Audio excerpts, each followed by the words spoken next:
Youth publication का physics, इसमें से 2 से 50 तक पढ़ लिए थे। 2 से 51 कार्य करने की दर या ऊर्जा हस्तांतरण की दर को क्या कहा जाता है? कार्य करने की दर को क्या कहते हैं? शक्ति कहते हैं।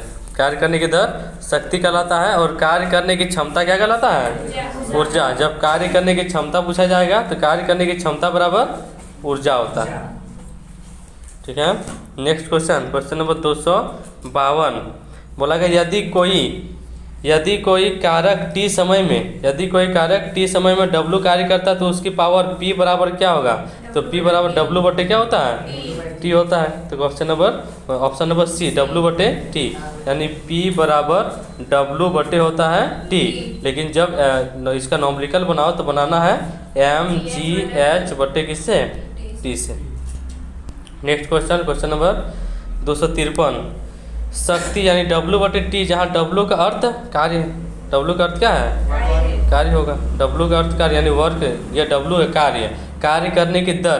तो नीचे दर है समय, कार्य करने की दर को क्या कहते हैं? शक्ति कहते हैं। कार्य करने की गति कहलाती है, कार्य करने की गति क्या कहलाएगी? शक्ति कहलाएगी।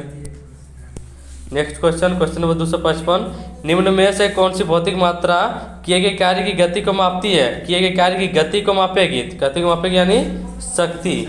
P बराबर W बटे क्या है? W बटे T। तो किए गए कार्य की गति को मापती है, तो गति को मापने के लिए समय की जरूरत पड़ेगा। उसके बाद एक अश्वशक्ति, तो एक अश्वशक्ति बराबर कितना वाट होता है? 746 वाट। नेक्स्ट क्वेश्चन 256 शक्ति का सूत्र क्या है? तो शक्ति का सूत्र कार्य बटे समय होता है। कार्य बटे समय शक्ति।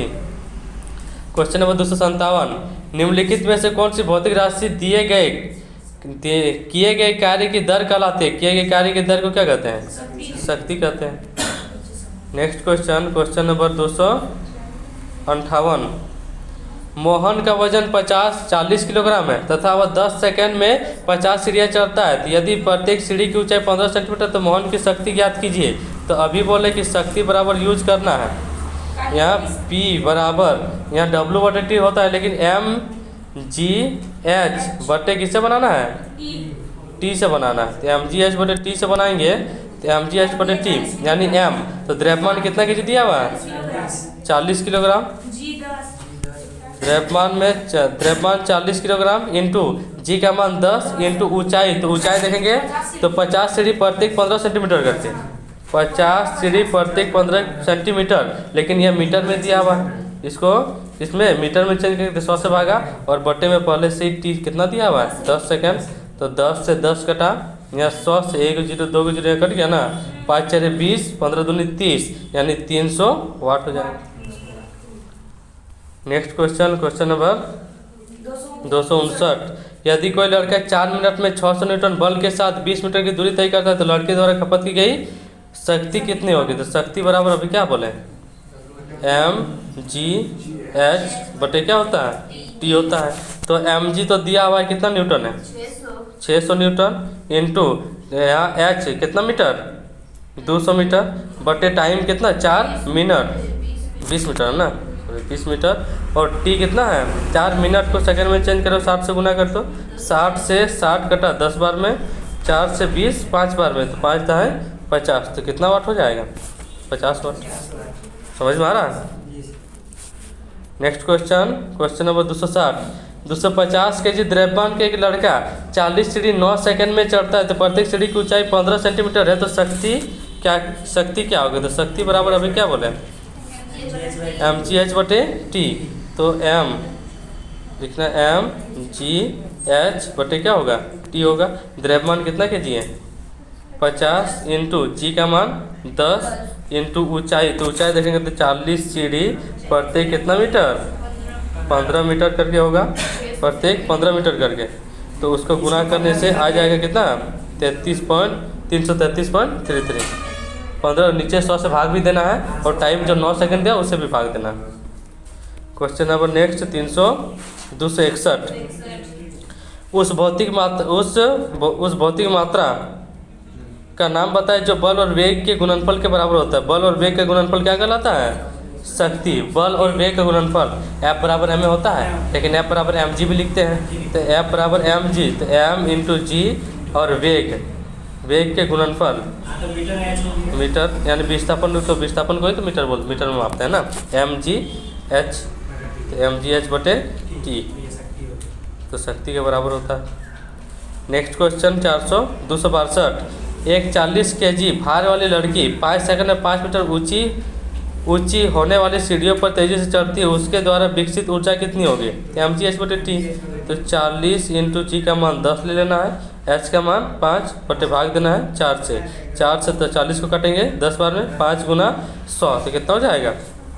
500 वाट। क्वेश्चन नंबर 263, यही है, तो mg h बटे t लगाना है। m का मान दिया हुआ है 50 इंटू जी का मान 10 इंटू h का मान 45 सीढ़ी चढ़ रहा है, और प्रत्येक सीढ़ी का मान कितना सेंटीमीटर है? 16 सेंटीमीटर। इसको मीटर में चेंज करेंगे तो 100 से भागा, और t का मान पहले से कितना दिया हुआ है? 10 सेकेंड, तो यहाँ से 10 सेकेंड है, तो 10 से 10 कटा, यहाँ 100 है तो 1 0 से 1 0 कटा, 5 दूनी 10, 2 का पड़ा में 16, 8 बार में, तो 45 8 है, तो 45 8 कितना हो जाएगा? 360 वाट। Next question 264। औसत शक्ति निम्न में किसके बराबर होगी? तो औसत शक्ति किसके बराबर होगा? प्रयुक्त ऊर्जा, कुल प्रयुक्त ऊर्जा बटे कुल समय, कुल ऊर्जा बटे कुल समय, वो औसत शक्ति के बराबर होगा। नेक्स्ट 265 भी उसी तरह रहा है, तो mg h बटे t लगा देना है, mg h बटे t, यानी h जो लेना है वो जितना सीढ़ी है और सीढ़ी का जितना ऊंचाई है गुना करके उसको 100 से भाग देना है, यानी 40 गुना 15 बटे कितना से भाग? 100 से भाग, उसको मीटर में चेंज करके लेना है, ठीक है। उसके बाद नेक्स्ट क्वेश्चन 266, सेम वही क्वेश्चन है, 266 50 kg भार वाला है, तो इसका भी आएगा कितना? 375 वाट, बना लेना है इसको भी। नेक्स्ट क्वेश्चन 267, यदि 40 मीटर भार वाली कोई लड़की 160 वाट की शक्ति से 20 सेकंड तक रस्सी पर चढ़ती है तो वो कितनी ऊंचाई तक पहुंचेगी? यानी mg h बटे t बोले, तो p बराबर दिया हुआ, p बराबर mg h बटे क्या होता है? t, तो p का वैल्यू दिया हुआ है कितना है? 160 दिया हुआ है, और mg का वैल्यू कितना दिया हुआ है?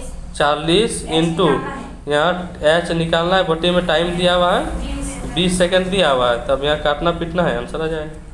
अब यहाँ 40 का पढ़ा में काटेंगे तो 4 4 116, 4 गुना में 20, 20 4 कितना होता है? 80, तो नहीं सर यहाँ तो गलत लिया है, देखिए जी का भी वैल्यू लिया है और जी का भी वैल्यू लिया है, m का भी वैल्यू लिया नहीं होगा वैसे, इसका आंसर होगा 80 मीटर, ठीक है, 20 4 80 मीटर होगा इसका आंसर। नेक्स्ट क्वेश्चन नंबर 268, वही सीढ़ी वाला क्वेश्चन है, सीढ़ी वाला बन जाएगा ना, कि खाली सीढ़ी का एक सीढ़ी का जितना ऊंचाई है उसको टोटल सीढ़ी से गुना कर देना है, गुना करने के बाद 100 से भाग देना है, वो ऊंचाई के बराबर लेना है, बाकी सब तो क्वेश्चन में दिया हुआ है। क्वेश्चन नंबर 269, यदि कोई एजेंट समय t में w काम करता है तो उसकी पावर क्या होगी? तो w बटे t हो जाएगी, वही होगा ना। उसके बाद क्वेश्चन नंबर 270, वो सीढ़ी वाला क्वेश्चन है, कितना ऊंचाई? mg h बटे t से बना लेना है, mg h बटे t, और ऊंचाई हमेशा बोल रहा गया है कि ऊंचाई जो लेना है जितना सीढ़ी है, जितना सीढ़ी और जितना उसका संख्या है, एक सीढ़ी का ऊंचाई जितना है और जितना सीढ़ी का संख्या गुना करके 100 से भाग दे देना। नेक्स्ट क्वेश्चन नंबर 271 में बोला गया है, एक अधिक शक्तिशाली इंजन कम समय में अधिक कार्य कर सकता है, जैसे एक हवाई जहाज कार की तुलना में कम समय में अधिक दूरी तय कर सकता है, अतः हवाई जहाज कार से अधिक शक्तिशाली है। यह निम्न में से किसका उदाहरण है? तो किसका उदाहरण है? शक्ति का उदाहरण है। शक्ति कारण ऐसा कोई कर पाता है, जिसका जैसा शक्ति होगा वैसे उस तरह से वो काम करेगा। उसका 272, 80 kg की वस्तु को 40 मीटर की ऊंचाई तक लगभग 50 सेकंड में उठाने पर आवश्यक औसत शक्ति क्या होगी? तो औसत शक्ति तो कुल ऊर्जा बटे कुल समय, तो mg h बटे t, m का मान 80, g का मान 10 इंटू h का मान 40 बटे में t बराबर कितना लेना है? 50 सेकंड, तो 0 से 0 गया, 5 का पड़ा में 10, 2 बार में 40 दूनी 80, 80 और 8 गुना करेंगे तो कितना होगा? 64 640 जूल पर सेकंड। जूल पर सेकंड ये किसका मात्रक है? शक्ति का मात्रक है। क्वेश्चन नंबर 273, निम्नलिखित में से कौन सा शक्ति का सूत्र है? तो शक्ति का सूत्र P बराबर क्या होता है? V²/R। तो P बराबर V²/R, ये विद्युत में चल गया, ठीक है। विद्युत में होता है V²/R यानी वोल्टेज के स्क्वायर/R यानी करंट। उसके बाद P बराबर V × I, voltage into current भी होता है। और P बराबर I² यानी करंट का स्क्वायर इंटू में प्रतिरोध, ये सभी होता है किसका? P बराबर पावर बराबर। ये पावर शक्ति में जब हम लोग विद्युत चैप्टर में जाएंगे उसमें मिलेगा ये। अब नेक्स्ट है एनर्जी। एनर्जी में 274 नंबर क्वेश्चन, ऊर्जा संरक्षण के सिद्धांत में संबंध में कौन सा कथन सही है? तो ऊर्जा संरक्षण में कौन सा सही है बताना है। तो ऑप्शन डी सही है, ऊर्जा ना तो निर्माण किया जा सकता है ना ही इसका नष्ट किया जा सकता है। बस एक ऊर्जा बस एक रूप से दूसरे रूप में रूपांतरित हो जाती है। नेक्स्ट है, ऊर्जा ना तो उत्पन्न की जा सकती है ना ही नष्ट की जा सकती है, लेकिन इसे एक रूप से दूसरे रूप में परिवर्तित किया जा सकता है। इसे कहा जाता है तो ऊर्जा संरक्षण का नियम कहा जाता है।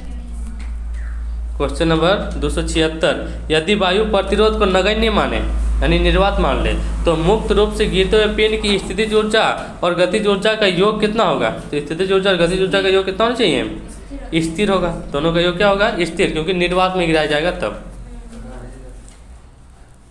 और निर्वात में नहीं रहेगा तो स्थितिज ऊर्जा और गतिज ऊर्जा के योग को क्या कहा जाता है? यांत्रिक ऊर्जा। क्वेश्चन नंबर 277, जब आप एक रबर बैंड खींचते हैं तो हस्तांतरित ऊर्जा डैश के रूप में संग्रहित होता है, तो कौन सा रूप में है? स्थितिज ऊर्जा में। अगर किसी वस्तु में किसी स्थिति कारण उसमें ऊर्जा आ जाए तो वैसे ऊर्जा को क्या बोलेंगे? स्थितिज ऊर्जा। अगर किसी वस्तु में गति कारण कोई ऊर्जा आए तो उसको गतिज ऊर्जा कहते हैं। क्वेश्चन नंबर 278 में बोला गया है कि डैश के कणों की गतिज ऊर्जा अधिकतम होती है। सबसे अधिक कणों की ऊर्जा किसमें होगी? गैस का होगा। सबसे अधिक कणों की ऊर्जा किसमें होता है? गैस में, क्योंकि उसके मॉलिक्यूल दूर दूर रहते हैं। क्वेश्चन नंबर 279, डैश में कणों की गतिज ऊर्जा अधिकतम होगी, वही क्वेश्चन है। ठोस गैस में होता है। तो सबसे कम बोला जाएगा तो ठोस हो जाएगा। देखो क्वेश्चन नंबर 280, एक घर में एक माह में 900 गुना 10⁻6 जूल का ऊर्जा खपत किया जाता है। तो इकाई में यह ऊर्जा कितनी है? इकाई में यह ऊर्जा कितनी है? तो हम लोग जानते हैं 1 किलोवाट घंटा। 1 किलोवाट घंटा बराबर कितना होता है? 3.6 × 10⁻6 जूल होता है। टोटल खर्चा कितना हो रहा है? 900 गुना 10⁻6 जूल। तो 900 गुना में 10⁻6 जूल को हम लोग भागा देंगे 3.6 × 10⁻6। 10⁻6 कटेगा, यहाँ से पॉइंट हटाएंगे तो ऊपर 1 जीरो बिठेगा। 9 का पड़म 36, 4 बार में 4 से हम लोग काटेंगे 1000 को तो कितना बार में? 250 बार में। यानी डी जो इसका आंसर कितना जूल हो जाएगा? कितना इकाई होगा? 250 इकाई। हाँ आया था, लेकिन वो 90 जूल दिया था, आंसर भी नहीं मिल रहा था। 9 था और आंसर भी नहीं मिल रहा था। हाँ, अगर ये क्वेश्चन पढ़ के जाते हम लोग मार देते कि 285। क्वेश्चन नंबर 281, पवन चक्की पवन की किस ऊर्जा का उपयोग करती है? पवन चक्की पवन का किस ऊर्जा का उपयोग करती है? तो पवन का गतिज ऊर्जा का उपयोग करेगी। पवन का पूछा गया है। देखो पवन चक्की पवन की किस ऊर्जा का उपयोग करती है? तो पवन का गतिज ऊर्जा। हाँ, पूछा जाएगा पवन चक्की किस ऊर्जा में रहता है, तो पवन चक्की गतिज ऊर्जा स्थितिज ऊर्जा दोनों यांत्रिक ऊर्जा का, क्योंकि वो हाइट में भी है और गति में भी है, इसलिए वो क्या हो जाएगा? यांत्रिक ऊर्जा। लेकिन यह पवन चक्की पवन की किस ऊर्जा में काम करती है? कौन सा ऊर्जा हो जाएगा? गतिज ऊर्जा में। नेक्स्ट क्वेश्चन नंबर 282, जब एक संपीड़ित स्प्रिंग को छोड़ा जाता है तो यह अपनी स्थितिज ऊर्जा को किस में बदल देता है? तो गतिज ऊर्जा में बदल देगा। स्थितिज ऊर्जा तो गतिज ऊर्जा में, क्योंकि ऊर्जा का ना तो ह्रास होता है ना ही उत्पन्न होता है, बस एक रूप से दूसरे रूप में रूपांतरित हो जाता है। नेक्स्ट क्वेश्चन 283 में बोला गया है कि एक वस्तु की स्थितिज ऊर्जा में इसकी डैश के साथ वृद्धि होती है। किसके साथ वृद्धि होगी? स्थितिज ऊर्जा ऊंचाई के साथ वृद्धि होगी और गतिज ऊर्जा वेग के साथ, और स्थितिज ऊर्जा ऊंचाई के साथ। क्वेश्चन नंबर 284, निम्न में से कौन सी ऊर्जा किसी वस्तु की ऊंचाई के साथ बदलती है? ऊंचाई के साथ बदलेगी कौन सा ऊर्जा? स्थितिज ऊर्जा। नेक्स्ट क्वेश्चन 285, किसी वस्तु द्वारा अपनी स्थिति या आकार लेने की वजह से लगने वाली ऊर्जा को क्या कहा जाता है? तो स्थितिज ऊर्जा। नेक्स्ट क्वेश्चन नंबर 286, बांध में संग्रहित पानी में कौन सी ऊर्जा होती है? तो स्थितिज ऊर्जा होती है। क्वेश्चन नंबर 287, एक गतिशील वस्तु अनिवार्य रूप से क्या प्राप्त करती है? तो गतिज ऊर्जा प्राप्त करेगी। गति करने वाले वस्तु पे गतिज ऊर्जा। एक कार उच्च गति के चाल से चल रही है, यह किस ऊर्जा के कुछ ऊर्जा से युक्त होती है? गतिज ऊर्जा। गतिज ऊर्जा का फॉर्मूला क्या होता है? Half mv²। और स्थितिज ऊर्जा का फॉर्मूला क्या होता है? mgh होता है। नेक्स्ट क्वेश्चन नंबर 289, निम्नलिखित में से कौन सी ऊर्जा सदैव धनात्मक होती है? सदैव धनात्मक कौन सी ऊर्जा होगी? गतिज ऊर्जा हमेशा धनात्मक होगी। स्थितिज ऊर्जा धनात्मक भी होती है, ऋणात्मक भी होती है।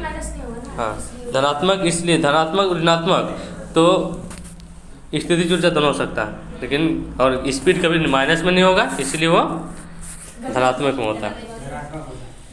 अब नेक्स्ट क्वेश्चन नंबर 290, ऊर्जा की व्यावसायिक इकाई क्या है? तो ऊर्जा की व्यावसायिक इकाई यानी व्यावहारिक मात्रा किलोवाट घंटा।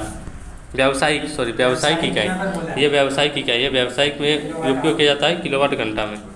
नेक्स्ट क्वेश्चन 291, 8 kg भार वाली लोहे की गेंद और 3 kg भार वाली एल्युमिनियम की गेंद 20 मीटर की ऊंचाई से गिराई जाती है। यदि भूमि से 10 मीटर की ऊंचाई पर उनमें निम्नलिखित में से कौन सी समान रहेगी? तो क्या समान रहेगा?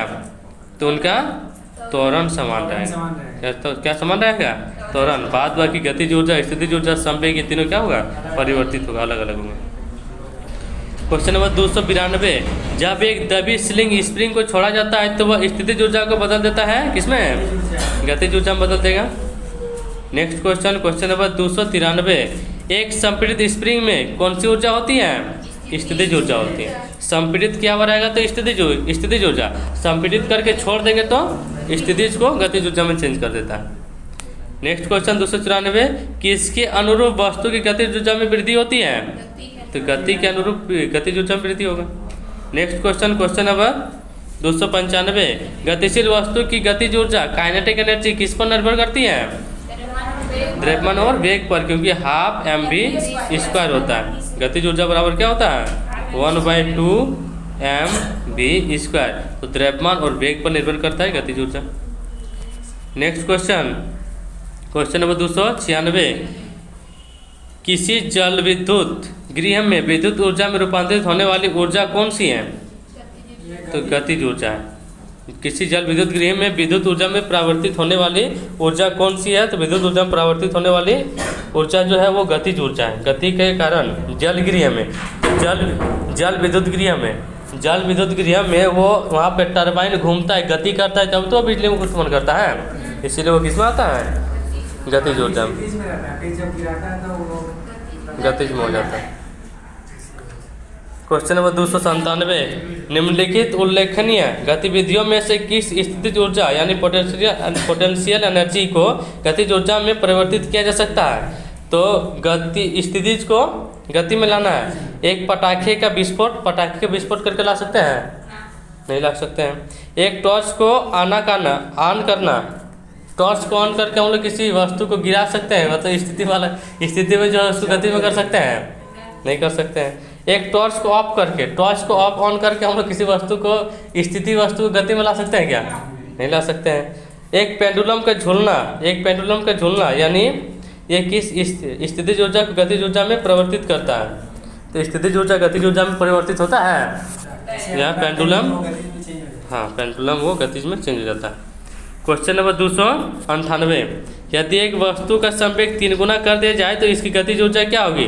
तो गतिज ऊर्जा देखो, गतिज ऊर्जा अगर पूछा जाए यह संवेग के रूप में, तो संवेग के रूप में होता है इसका p²/2m होता है। तो यहाँ 3 गुना करेगा तो p² करेगा, यानी 3 का स्क्वायर 9 गुना। तो ये कितना गुना हो जाएगी?